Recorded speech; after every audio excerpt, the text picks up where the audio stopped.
Hello guys, another day, another idea na naman. At kung isa kang Pilipino na nandito sa UK, meron ka ng tinatawag na provisional license at gusto mo na mag-book ng theory test at hindi mo alam kung paano.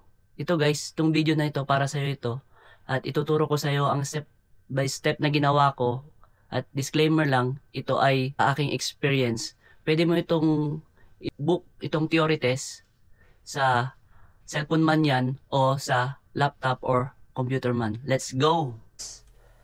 Ay pupunta ka sa gov.uk, search mo lang, punta ka sa website ng gov.uk, then search mo lang yung book my theory test, lalabas na yan.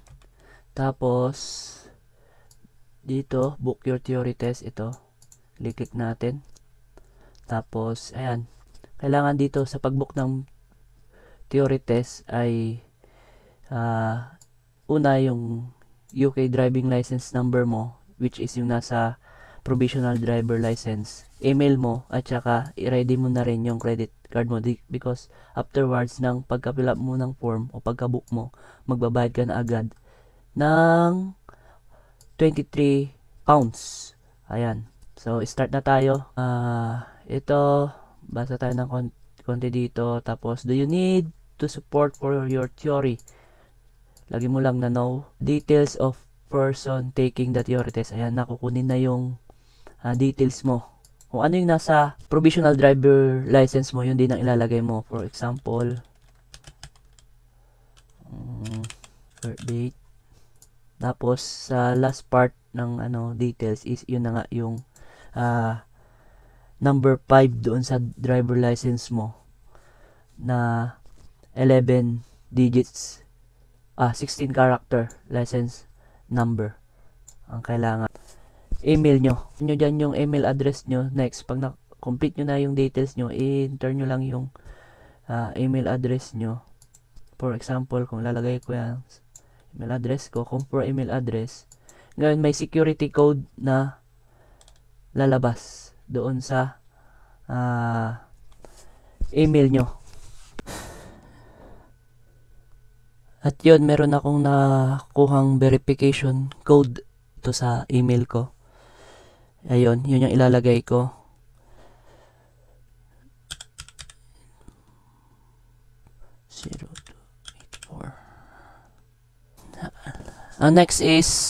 Next part is, ayun, which theory test are you booking? Ayan, click nyo lang yung car, continue. Meron pa bang sa baba? Continue. Tapos, which language do you want to appear on screen during the theory test? Sasabihin mo lang English, which is yung common. Which support you like. Kung ano yung prefer mo o naipindot mo yung support sa unang page kanina, ay dyan, pwede kang pumili dyan. Pero dahil wala naman tayong nilagay na support, additional support kanina, kukontinue na lang natin. So, ilalagay natin yung lugar na mas malapit sa atin. Like for example, dito ako sa Manchester at gusto ko ditong mag-book ng theory ko. Lalagay ko lang dyan, pero sometimes mahirap nga mag-book ng theory test dahil marami ding pwede kang makasabayan. Like for example, ito malapit sa akin, meron dito itong nearest part ko, pwede ko tong i-select, pwede ko ding ipindutin yung map kung saan itong Bolton. Ayan, ito ang Bolton.